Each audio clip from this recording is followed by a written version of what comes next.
Hi అండి, welcome to cook with వసంత. రోటి పచ్చడి రుచితో మిక్సీలోనే 5 నిమిషాల్లో అయిపోయే ఆంధ్రా స్టైల్ టమాటో పచ్చడిని ఎలా తయారు చేసుకోవాలో చూసేద్దామా? ఇంకెందుకు లేటు, మన ప్రాసెస్లోకి వెళ్ళిపోదాం. ముందుగా స్టవ్ ఆన్ చేసి ఒక కడాయి పెట్టుకొని అందులోకి 1 స్పూను జీలకర్రని వేసుకోవాలి. ఇప్పుడు ఈ జీలకర్రని సిమ్లోనే పెట్టుకొని దోరగా వేయించుకోవాలి. ఇప్పుడు జీలకర్ర కొంచెం వేగిన తర్వాత ఇందులోకి గుప్పెడు కరివేపాకును కూడా వేసుకుందాం.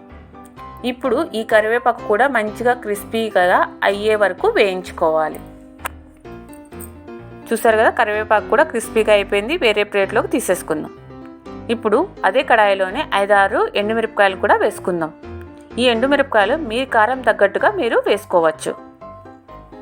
ఇప్పుడు డ్రైగా ఒక్కసారి వేయించుకుందాం. వేయించుకున్న తర్వాత ఇందులోకి కొంచెం ఆయిల్ వేసుకుందాం.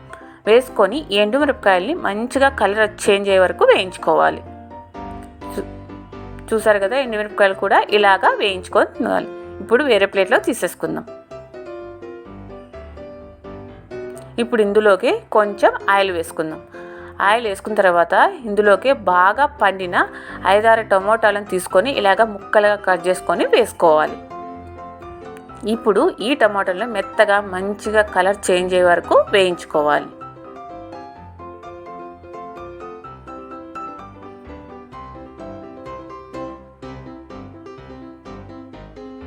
చూసారు కదా, టమోటాలు కూడా వేగిపోయాయి. ఇప్పుడు ప్లేట్లోకి ట్రాన్స్ఫర్ చేసేసుకుందాం.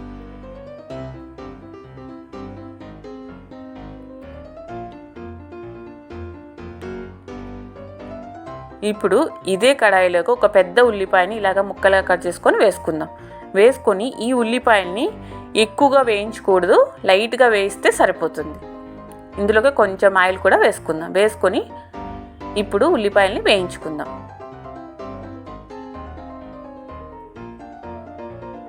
చూసారు కదా, ఉల్లిపాయల్ని ఇలాగ వేయించుకుంటే సరిపోతుంది.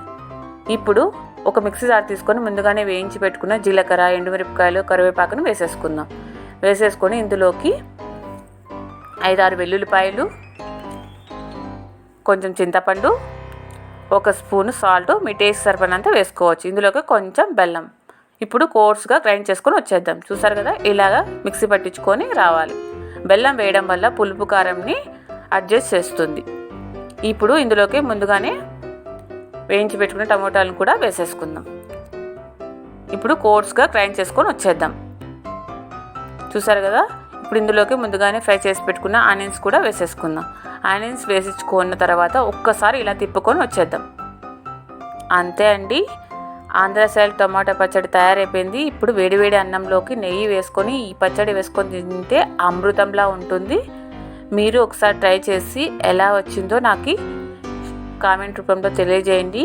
Okay, bye bye. సబ్స్క్రైబ్ కూడా చేసుకోండి. Okay, bye bye. నెక్స్ట్ వీడియోలో కలుద్దాం.